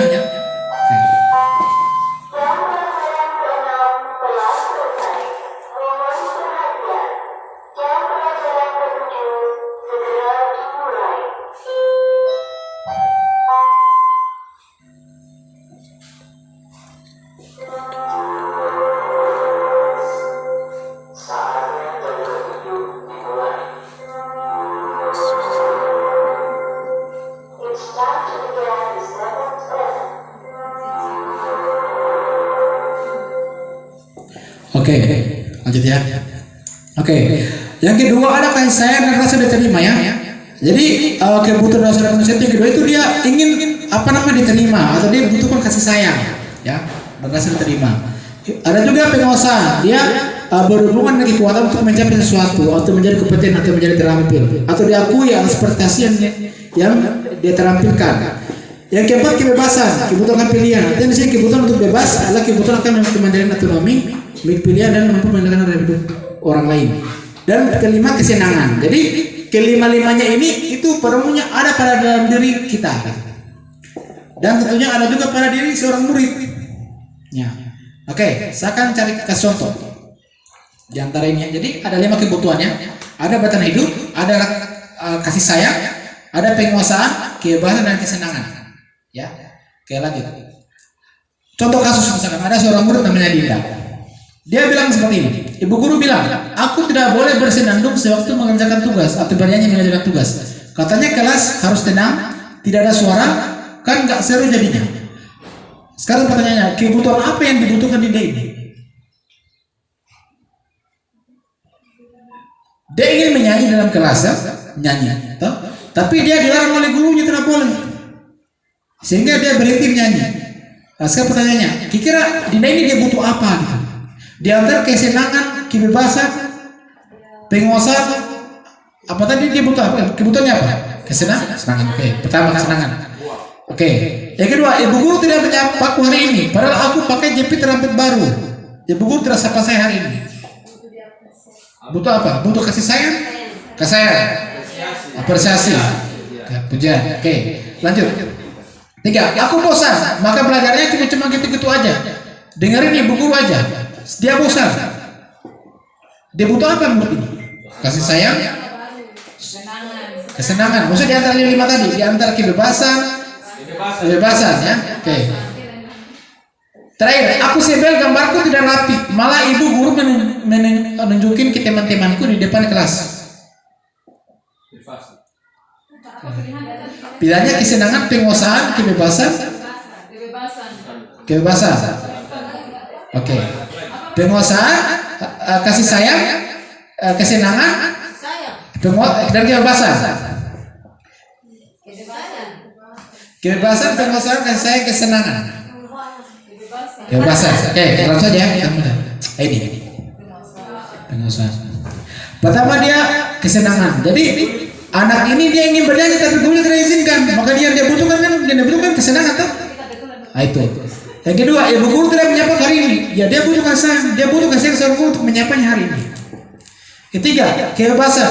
Dia bosan karena masa badan cuma gitu saja. Maka dia butuh kebebasan. Terakhir, ini gambarku tidak rapi, malah ibu guru menunjukkan ke teman-temanku di depan kelas. Nah, dia ingin kayak menunjukkan apa namanya hasil kerjanya ya. Nah, dia butuh pengakuan. Nah, maka tapi guru tidak izinkan, maka di situ dia butuh penguasaan. Nah, jadi intinya apa? Intinya sebagai seorang guru itu kita perlu apa namanya memperhatikan kebutuhan murid yang ini tadi. Nah, betul. Kebebasan, ya. Nah, butuh pengakuan. Oke. Kesenangannya mereka. Ya. Ternyata mereka hobi Di luar. Oke. Mengajar. belajar dalam kelas. Oke. Jadi seperti itu. Jadi ini yang kemudian menjadi harapan kita sebagai seorang guru. Jangan kita monoton misalkan. Kita perlu memperhatikan kesenangan murid juga. Kita perlu kebebasan murid juga. Oke. Yang kelas 9 kemarin. Oke. Kita ada ekspresinya kemarin. Ya. Mengekspresikan diri misalnya pakai lipstick. Oke. Kita marah-marahi. Ya. Karena seharusnya kita berikan panggung bahwa ternyata tadi kalau Oke. pakai lipstick, Boleh. pakai beda. Boleh. Kita marah-marahi sampai Ah. pulang. Ya. Padahal selama ini kita salah ya. Ya, saya pikir seperti itu. Itulah menjadi miskonsepsi bagian sebenarnya. Kayak seperti itu. Ya, seperti itu. Sudah. Ya. Ya. Ya. Artinya ada kontrol juga. Sudah ada kontrol sebagai seorang guru. Kalau saya bilang begini, boleh pakai lipstick tapi jangan terlalu tebal. Oke, boleh. Iya. Artinya kita tidak apa kita tidak menghilangkan kesenangan mereka atau kebebasan mereka. Jangan pakai bedak, silakan pakai bedak, tapi silakan. jangan tebal, kalahkan gurumu. Ah. Gurumu tidak pakai bedak. Oke. Jadi Apalagi kalau menurut itu kayak laki-laki itu bagaimana? Mobil. Oke. Kalau kita mau biarkan atau bagaimana? Jangan pakai Majafika. Intinya ada di sini rasa kontrol bagi ada kontrol juga bagi seorang guru ya. Artinya kita perlu kemudian memperhatikan kesenangan, kasih sayang, tapi ada kontrol juga dari seorang guru ya seperti itu. Ya seperti itu. Saya pikir Kemudian ada sedikit ujian, misalnya tiba-tiba hari ini dia cukur rambut pendek. ya. Dia Oke, boleh. satu hari satu waktu lah Darwin dia botak betul. Ya. Kita berpuja tuh. Kok ganti padahal begini. Ya, seperti itu. Jadi saya pikir itu ya Mas Afid ya. Nah, jadi seperti itu. Oke, seperti itulah cara-caranya itu. Bisa kita memberikan memberikan kebutuhan murid kita. Jadi itu ya. Jadi di antara 5 kebutuhan dasar manusia tadi, ini yang paling penting. Ada kesenangan, kasih sayang, kebebasan, dan penguasaan. Ini yang perlu kita perhatikan ketika kita melakukan proses pelajaran atau interaksi di dalam sekolah. Ya, seperti itu. Oh, itu nilai bagaimana? Itu kan dia hanya penggila. Itu kan untuk siswa bagaimana untuk guru? Nah, kalau untuk guru, ya kalau ya kalau untuk guru ya seperti ya kita harus berpikir kesenangan. Saya kira itu tergantung pimpinannya dulu. Ya Mas. Jadi budaya positif ini maksudnya di posisikan atau di sorot siswa atau memang bisa juga diterapkan? Ya. Tidak juga, maksudnya budaya positif itu dari misalnya atasan ke Ya. kita guru, kemudian nanti guru baru kita ke siswa, Ya. atau memang ditujukan ke siswa saja? Oke, terima kasih. Saja. Oke, jadi gini. Atau gini, kembali kita fokus kita sebagai seorang misalkan seorang ASN misalkan ya. Kalau kita sebagai seorang guru, maka budaya positif kita kepada murid. Ya. Jangan kita sebagai seorang guru kita artinya kita lebih kepada rekan-rekan seperti itu. Kita khususnya dulu kepada murid dulu. Itu pertama kali sebagai seorang guru. Kalau untuk sesama rekan itu yang lain guru itu mungkin ada pimpinan. Di situ bagaimana pimpinan kemudian melakukan budaya positif di sekolah kepada rekan-rekan guru yang lain. Seperti itu. Itu intinya. Ya. Nah, jadi bagaimana tercipta budaya positif di sekolah kita ini? Ya, bagaimana kemudian itu tergantung kepada pimpinan. Apakah pimpinan kemudian menerapkan budaya-budaya positif di sekolah? Ya? Atau tidak? Jika pimpinan menerapkan budaya positif di sekolah, maka tercipta budaya positif di sekolah. Dan memang targetnya untuk pimpinan itu rekan guru-guru. Kita sebagai seorang guru, utamanya kita itu murid. Bagaimana kita melakukan budaya positif kepada murid? Itu yang utama. Nah, makanya kita saya pribadi sebagai seorang guru dan calon guru pengajar juga ini, bagaimana kemudian kita menerapkan ilmu-ilmu ini di kelas, lingkungan kelas dulu, seperti itu. Ya, saya pikir itu. Oke, sebelum kita lanjut dulu ya, masih 2 menit lagi. Lanjut ke posisi kontrol. Nah, ini yang paling penting ya, penting, perlu diperhatikan. Ada yang posisi kontrol guru, ada yang posisi kontrol guru ya. Oke, pertama sebagai penghukum, ini perlu diperhatikan baik ya. Penghukum. Kedua, pembuat merasa bersalah sebagai teman, sebagai pemantau dan sebagai manajer. Nah, ketika saya mengikuti guru penggerak ini, saya ditanya dulu sama rekan-rekan saya atau fasilitator saya, Bapak dulunya sebelum mempelajari modul ini, posisi Bapak di mana? Saya katakan sebagai penghukum, dan memang nyata saya sebagai penghukum, ya. Atau pembuat merasa bersalah. Artinya pembuat merasa bersalah ini kita buat siswa kita merasa bersalah dengan perkataan kita dan perbuatan kita. Dan memang di antara semua posisi kontrol guru ini, 1 dan 2 ini memang dampaknya negatif, sangat tidak diperbolehkan untuk kita sebagai seorang guru. Ya. Alangkah bagusnya bagaimana kita memutuskan diri kita sebagai posisi manajer 5 ini. Ya. Oke, artinya sebagai manajer bisa sebagai manajer sepak bola. Bagaimana sih kita bina murid sebagai manajer sepak bola? Kan tidak perlu kita bentak, kita bisa mengarahkan, tuh, memandu. Bahkan mereka bermain lapangan, tuh, bermain lapangan, tapi kita aja bisa mandu saja. Oh gini. Sama seperti kita di kelas. Kita tidak perlu membentak murid, kita tidak perlu menghukum murid, tidak perlu bahkan mereka berkreasi, kita hanya sebagai apa ya? Ibaratnya sebagai seorang hanya bisa memfasilitasi murid seperti itu. Itu maksudnya manajer. Oke, sebelum kita itu langkah jauh kita jelaskan ya. Oke, penghukum. Oke, pertama kita sebut sebagai penghukum. Dia bisa menolak hukuman secara fisik ya. Seperti saya bilang tadi, kalau penghukum dia intinya fisik. Artinya ketika kita menghukum murid dengan fisik, maka itu sebagai penghukum. Ya. Yang kedua, sebagai pembuat merasa bersalah.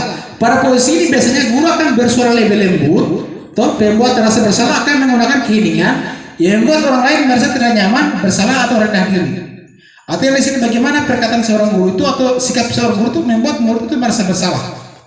Nah, itu sangat keliru juga. Nah, kalau sebagai teman, ada juga guru sebagai teman. Dia memposisikan diri sebagai teman. Ya, guru pada posisi ini tidak akan menyakiti murid, namun akan berupaya mengontrol murid melalui persuasi atau melalui ya seperti itu. 4, guru sebagai pemantau. Posisi pemantau berdasarkan pada peraturan dan konsekuensi. Nah, dengan menggunakan sanksi kita dapat memisahkan hubungan pribadi kita dengan murid. Dan kelima ini, guru sebagai manajer ya. Ini posisi terakhir. Manajer adalah posisi di mana guru berbuat sesuatu bersama dengan murid, mempersilahkan murid mempertanggungjawabkan perilakunya, mendukung murid dengan menemukan solusi atas permasalahan sendiri. Ini yang diharapkan kita sebagai seorang guru, sebagai manajer ini. Contoh saya manajer sepak bola, bagaimana sih dia mengatur pemain-pemainnya? Tidak perlu dihukum, tidak perlu dibentak-bentak, tidak perlu dia. Nah, tapi sasarannya kena, tujuannya tercapai.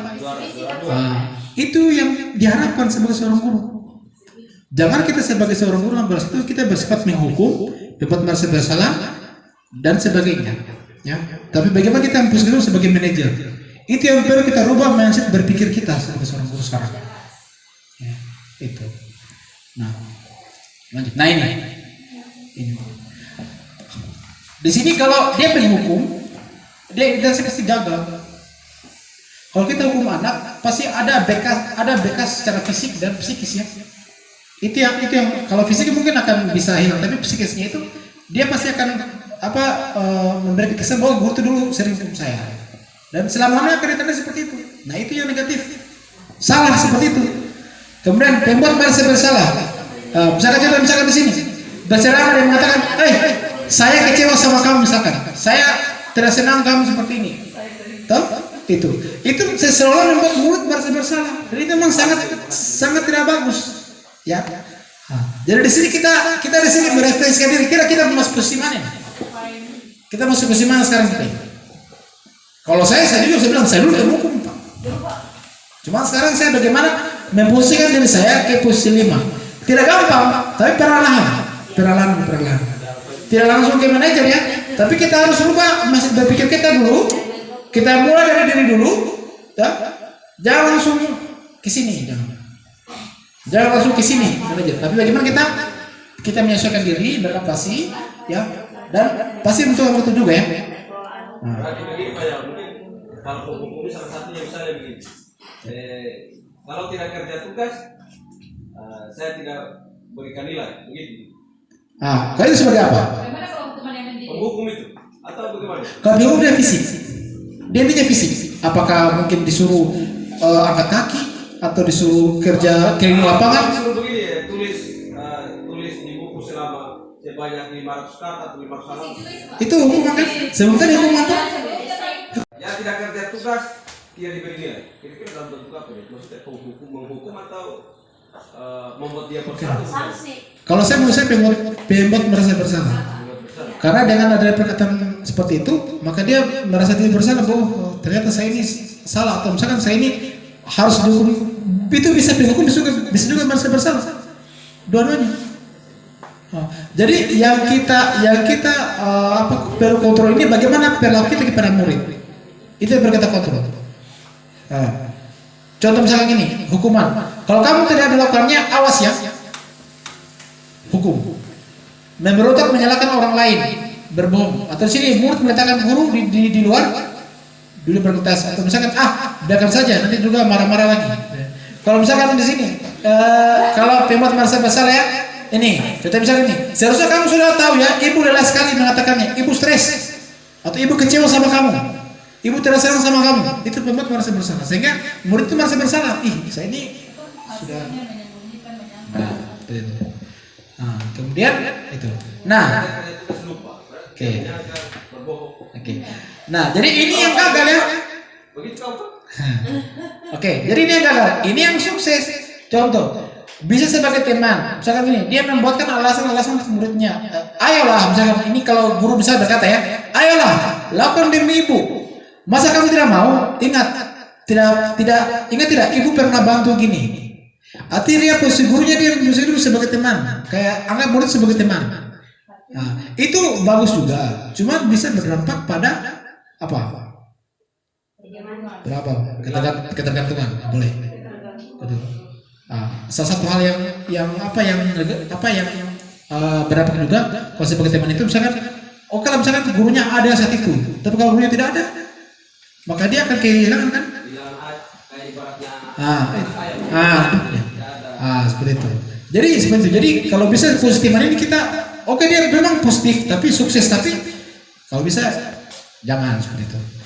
Kalau pemantau, misalkan dia dulu berkata apa peraturannya, misalkan ada anak yang berbuat hal yang negatif, tanya apa peraturannya. Seperti itu. Itu. Oke. Ya. Itu satu. Oke, boleh. Jadi sudah mulai ada yang menerapkan toh? Iya. Kan kelas. Oke. Ini yang saya mau tanyakan, bagaimana penerapan disiplin positif untuk siswa yang sudah berapa kali disampaikan untuk menyelesaikan tugasnya tapi tidak dia lakukan. Tidak dilakukan. Oke. Penyampaiannya. Bagaimana penyampaian dalam penerapan disiplin positifnya? Sebelum saya lanjut ke situ. Bahasanya seperti apa kita guru? Karena sudah sering kali tidak pernah dia tidak kumpul dari tugas dari yang halus. Sudah sampai setengah halus, tidak tahu lagi bahasa apa lagi. Oke. Jadi sebelum menjawab pertanyaan ini mungkin lebih relevan ke materi berikutnya, materi terakhir. Tapi mungkin sebelum ke sana, saya menjawab saya dulu ibu ya, karena berhubung waktu juga. Jadi di sini sudah tahu posisi guru ya. Ada penghukum, ada pembuat merasa bersalah, ada teman, ada pemantau, ada manajer. Ya. Bisa seorang guru itu memiliki dua peran ini bisa. Saya sebagai penghukum misalkan, saya juga bisa berposisi diri sebagai teman misalnya. Dengan bersenda gurau dengan murid, dengan berbicara dengan murid, itu kan sebagai teman juga. Tapi seperti saya bilang tadi, jangan sampai itu menimbulkan ketergantungan. Artinya murid sudah tidak menganggap kita sebagai guru lagi, tapi sebagai teman, sama seperti yang lain. Itu memang hal yang negatif juga. Apalagi panggil sir atau men sudah panggil bro and sis. Seperti itu. Itu yang Kayak hari itu yang mereka layasin dia panggil Ibu Fatima. Iya. Fatima itu hari begitu kan? Iya. Fatima balik dulu. Jadi seperti itu. Jadi itu memang hal-hal yang boleh bilang sangat dia memang editasi berhasil kan, bisa berhasil, artinya berhasil bisa mengubah sikap anak perilaku anak, tapi itu merupakan kecenderungannya di situ. Dan diharapkan di sini kita berfungsi sebagai manajer ya. Misalkan guru berkata, apa yang kita yakini misalkan, apakah yang kita yakini, apa yang bisa kita kerjakan untuk memperbaiki masalah ini, itu. Oke, jadi seperti itu ya, seperti itu. Nah ini, misalkan ini pertama, saya kecewa sekali dengan kamu. Ini kamu tidak pernah benar melakukannya. Ayolah lakukan demi bapak ibu. Nah ini dia perannya. Kalau satu dia membuat orang merasa bersalah ya. Kalau dua dia penghukum, ketiga teman ya, keempat pemantau, kelima manajer, keenam dia penghukum ya. Seperti itu. Ya silakan. Silakan lihat. Kira-kira apa? Gitu. Oke, terakhir ya 6 restitusi. Oke. Jadi ini jadi di budaya positif ini ada suatu materi yang sangat boleh bilang sangat berdampak positif ya bagi seorang guru itu, yaitu bagaimana menerapkan segitiga restitusi. Apa itu segitiga restitusi? Ada 3 tahapan segitiga restitusi ya. Yang pertama itu menanyakan keyakinan. Yang kedua yang pertama menstabilkan identitas. Yang kedua menanyakan yang kedua validasi tindakan yang salah. Dan yang ketiga menanyakan keyakinan. Pertama menstabilkan identitas, kedua validasi tindakan yang salah, menanyakan keyakinan. Nah, pertama menstabilkan identitas dulu. Itu dilakukan dengan mengubah identitas gagal menjadi sukses dengan prinsip membuat kesalahan adalah bagian dari proses pembelajaran. Yang kedua, validasi tindakan yang salah dilakukan dengan prinsip setiap perilaku berupaya memenuhi kebutuhan tertentu di mana guru akan bergeser dari pemikiran yang stimulus ke proaktif. Yang ketiga dilakukan dengan murid diberikan pertanyaan-pertanyaan bermakna untuk memunculkan motivasi secara intrinsik. Jadi gini, segitiga restitusi merupakan suatu tahapan bagaimana kemudian ketika murid membuat kesalahan itu kita bisa rubah konsepnya dari ketika dia merasa bersalah menjadi positif ya, atau menjadi karakternya dia lebih kuat daripada sebelumnya gitu. Jadi di sini ketika kita menghadapi siswa yang bermasalah itu, maka hal yang perlu kita lakukan itu ini yang kalau bisa diterapkan segitiga restitusi. Bagaimana kita mensampaikan identitasnya, artinya identitas ini maksudnya identitas kesalahannya. Bagaimana kemudian kita validasi tindakan yang salah, kita rubah tindakan yang salah tadi, dan bagaimana kemudian kita menanyakan keyakinan sebelumnya apa? Keyakinan kelas kita apa? Atau nilai kebajikan kita apa yang kita sepakati misalnya yang kita yakini itu. Nah, pertama misalnya identitas. Di sini guru berkata berbuat salah itu hal yang manusiawi. Atau tidak ada manusia yang sempurna. Bapak Ibu juga pernah berbuat salah. Kita pasti bisa menyelesaikan permasalahan ini. Nah, atau Bapak Ibu tidak tertarik untuk mencari tahu siapa yang benar, siapa yang salah. Bapak Ibu lebih tertarik untuk menyelesaikan masalahnya. Kalau kamu menyalahkan dirimu sendiri terus-menerus, apakah kamu bersikap baik pada dirimu? Ya. Lanjut.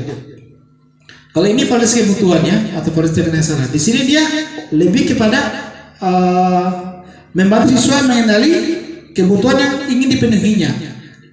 Oke. Misalkan guru berkata, kamu bisa saja kan melakukan hal yang lebih buruk daripada ini, tapi kamu tidak melakukannya. Atau kamu pasti punya alasan mengapa melakukannya. Apa yang penting bagi kamu? Oke, terakhir itu menanyakan keyakinan. Di mana sini anak melihat kesalahannya dihubungkan dengan norma sosial dan nilai-nilai yang berdasarkan manusia berinteraksi dengan orang lain. Misalkan guru berkata, apa nilai kita percaya di kelas, di sekolah kita? Nilai-nilai universal apa yang lebih kita sepakati? Atau kelas ideal apa yang perlu kita terapkan? Gitu. Oke.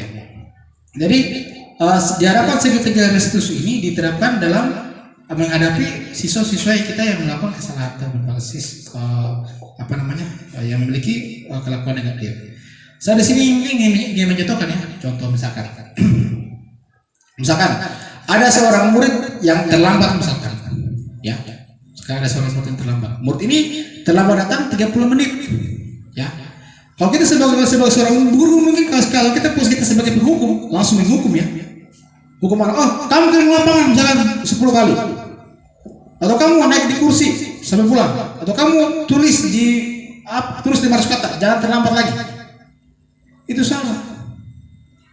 salah. Tapi bagaimana kita pertama memposisikan diri sebagai manajer, dan bagaimana kita menerapkan segitiga restitusi ini dalam menyelesaikan masalah tadi. Contoh seperti yang saya katakan tadi, misalkan ada 6 murid yang terlambat datang, ya kita jangan langsung menghukum ya, tapi kita tanya dulu. Nah, misalkan contoh, misalkan namanya Al-Faiz, kamu terlambat lagi ya? Ya Pak, saya terlambat lagi. Kenapa kamu terlambat? Saya terlambat Pak, karena saya begadang tadi malam sama teman-teman. Toh? Ya. Nah, kemudian kita sebagai seorang guru jangan langsung kita menghukum, tapi kita tanya. Oke, menurut kamu terlambat itu salah tidak? Salah Pak. Oke. Berbuat salah itu hal yang manusiawi. Kita stabilkan dulu identitasnya. Atau misalkan, oh ya, kamu memang salah karena memang tidak ada manusia yang sempurna. Nah, seperti itu. Atau misalkan dia misalkan dia merasa bersalah. Oh, kalau kamu menyalahkan dirimu sendiri terus menerus, kamu tidak bersikap baik pada dirimu. Itu namanya menstabilkan identitas, stabilkan identitasnya. Nah, setelah itu apa? Setelah itu ketika kita bilang seperti itu, kita tanya lagi. Oh, Al-Faiz, kamu terlambat karena apa? Oh, karena begadang ya. Oh ya, begadang Pak. Karena tadi malam pas saya begadang sama teman-teman. Oh ya, seperti itu ya. Oke. Kemudian bisa juga ditanya, kamu pasti punya alasannya. Mengapa kamu melakukannya? Pasti ada alasan. Kenapa sampai kamu terlambat misalkan? Saya terlambat karena begini Pak. Nah, itu validasi tindakannya. Proses tindakannya. Nah, lanjut, ini keyakinannya. Nah, setelah kita tanyakan tadi apa alasannya, dijawab karena saya begadang. Kemudian ditanya lagi keyakinannya. Al-Faiz, menurut kamu misalkan terlambat itu bagus tidak? Oh, terlambat itu tidak bagus Pak, atau tidak baik. Nah, apa nilai yang kita percaya di sekolah atau di kelas kita? Oh, yang kita percaya kita harus disiplin Pak, kita harus datang tepat waktu. Ya, oke. Sekarang misalkan nilai universal apa yang telah kita sepakati? Oh, kita harus yang datang tepat waktu Pak. Tidak boleh kita terlambat. Oh ya. Oh, misalkan ditanya lagi, kelas yang ideal itu seperti apa sih? Oh, kelas ideal itu Pak, kita harus bagaimana? Murid itu dia harus konsisten, harus semuanya itu harus menghargai waktu. Jadi pertanyaan-pertanyaan seperti itu kita lampirkan, kita tanyakan kepada murid, sehingga murid tadi itu merasa bahwa oh ternyata saya ini salah. Muncul motivasi internalnya dalam diri mereka bahwa ternyata mereka salah, dan muncul motivasi internal mereka untuk bagaimana berbuat hal yang positif. Itu maksudnya. Jadi di segitiga restitusi ini, bagaimana kita menerapkan tahapan-tahapan ini kepada murid ketika dia melakukan suatu kesalahan. Jangan langsung menghukum, ya, jangan langsung menghukum. Dan bagaimana kita memposisikan murid itu dia supaya muncul motivasi intrinsiknya dalam diri mereka bahwa ternyata oh ini, dan dia bisa berbeda untuk itu. Dia bisa melakukan hal-hal yang positif ketika kita menerapkan segitiga restitusi ini ketika dalam menyelesaikan suatu masalah siswa. Nah, jadi seperti itu ya. Jadi terkait masalah ini ya, terkait masalah budaya positif, ada 6 ya, seperti yang disampaikan sebelumnya itu ada 6. Pertama tadi adalah disiplin positif dan nilai kebijakan universal. Kemudian juga berikutnya itu ada teori motivasi, hukuman dan penghargaan, ada keyakinan kelas, ada kebutuhan dasar manusia, ada 5 posisi kontrol, dan ada segitiga restitusi. Ya, seperti itu. Jadi diharapkan kita menerapkan nilai ini, ya, menerapkan ke-6 item ini, ya, diharapkan akan tercipta budaya positif di dalam kelas khususnya dan di sekolah pada umumnya. Itu intinya. Memang tidak semudah ya, kita bisa beradaptasi terlebih dahulu, tapi alangkah baiknya kita mulai dulu dari dalam diri kita sendiri sebagai seorang guru.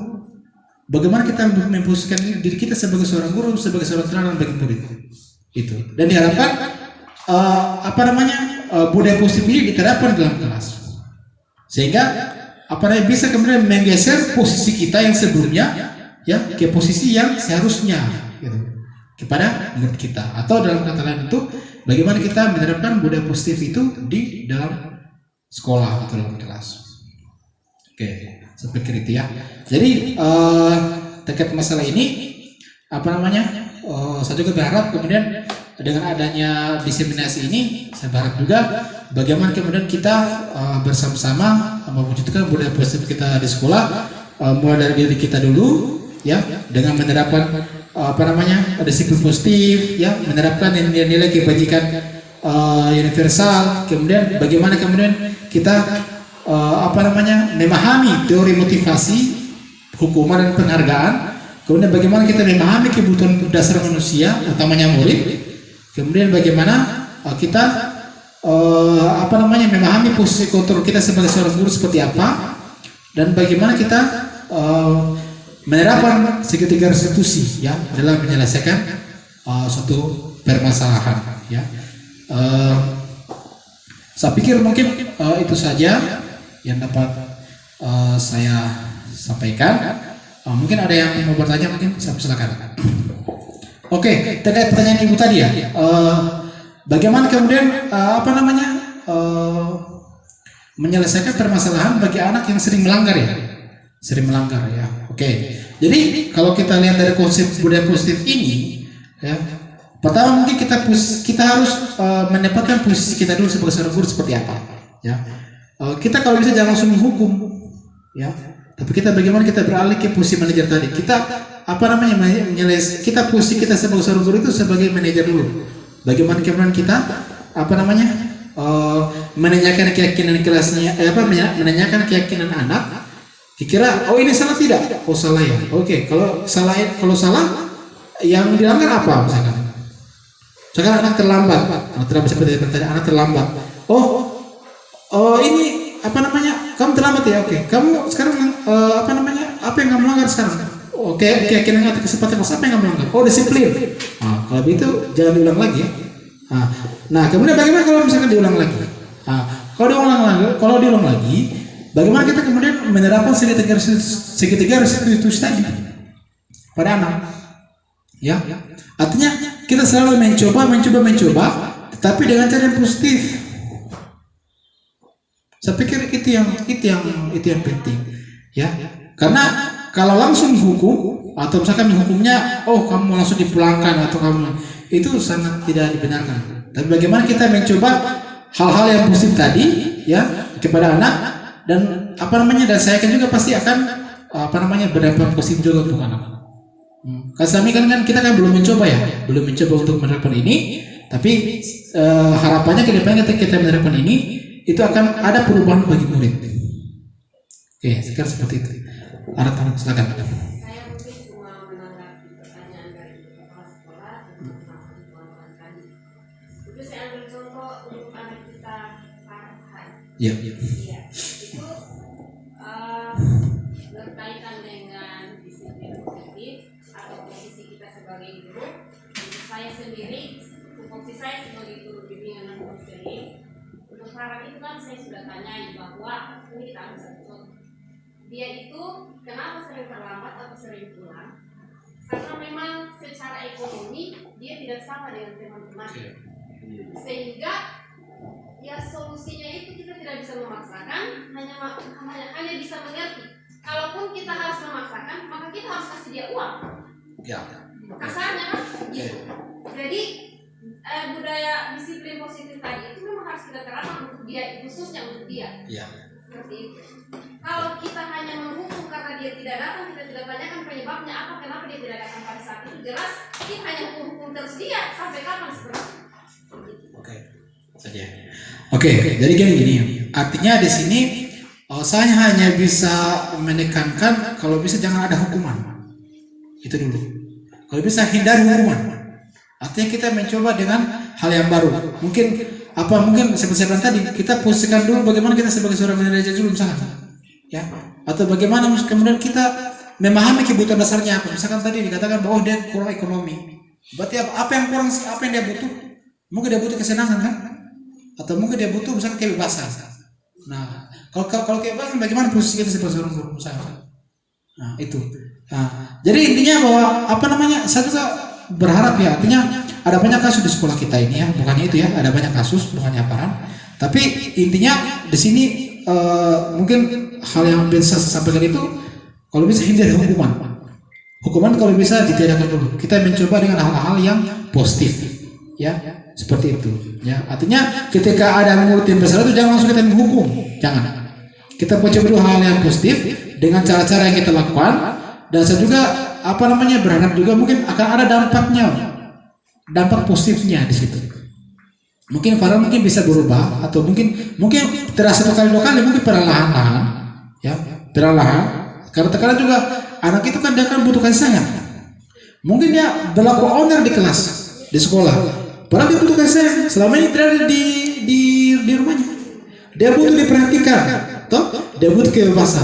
Dia ada uang. Oh, dia butuh kesenangan nih, ya. Karena dia pingin hura-hura apa segala macam. Ya, seperti itu. Jadi bagaimana kemudian kita menangkap kasus ini dengan hal yang positif. Seperti itu. Jadi jangan langsung menghukum atau menghakimi, ya, tapi kalau dihukum dia tambah rusak. Ya, seperti itu. Artinya dia butuh ini tapi kita hukum, tambah mungkin bisa menimbulkan efek negatif bagi fisik dan psikisnya misalkan, ya. Seperti itu. Jadi anak itu seperti saya bilang tadi itu dia butuh kesenangan seperti yang 5 kebutuhan dasar manusia, ya. Kita tidak bisa hindari itu memang. Anak itu memang butuh kesenangan. Anak itu butuh kebebasan.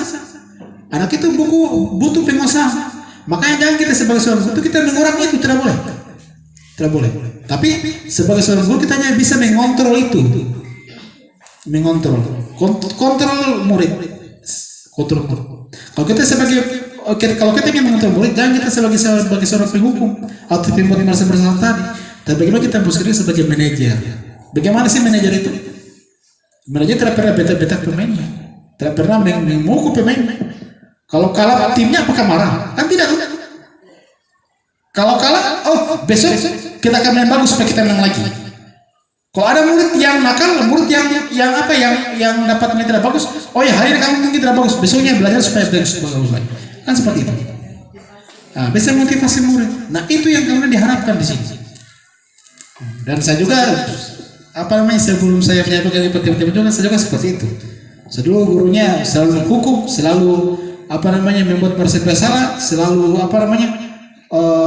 ketika melakukan suatu hal negatif itu saya langsung hakimi. Tapi dengan mengerti ini, alhamdulillah meskipun tidak gampang, ya, pelan-pelan, tapi sudah mulai. Dan memang saya rasakan dalam diri saya itu kayak tenang seperti itu. Tenang. Artinya saya tidak perlu hukum, saya hanya bisa jadi ketika saya melakukan seperti ini, saya tenang itu seperti kayak adik saya sendiri. Ya, alhamdulillah. Bukan. Oke. Ajar seperti itu. Ya, oke. Jadi seperti itu, ya. Jadi jadi seperti itu. Jadi saya harap dengan adanya ini kita juga bisa menerapkan nilai ini di sekolah kita, nilai budaya positif di sekolah kita. Mungkin itu saja yang bisa dapat sampaikan terkait dengan budaya positif di sekolah. Dan saya juga berharap Bapak Ibu mungkin kita tidak langsung ke sana, ya, tapi bagaimana kita beradaptasi pelan-pelan, dan utamanya hukuman tadi dihindari, ya. Kalau bisa saya mohon masukan dan sarannya kalau bisa hukuman itu dihindari, ya. Artinya mungkin pelan-pelan, mungkin sekarang mungkin belum, tapi misalkan ke depan itu diturunkan lah atau mana penurunan. Oke. Saya kira itu saja yang bisa saya sampaikan terkait diseminasi budaya positif kita. Semoga kemudian sekolah kita ini ke depannya lebih baik lagi, menjadi sekolah yang positif dengan lingkungan yang aman, nyaman, dan dapat memberikan dampak positif untuk siswa ke depannya. Saya kira itu saja. Saya kembali kepada kepala sekolah.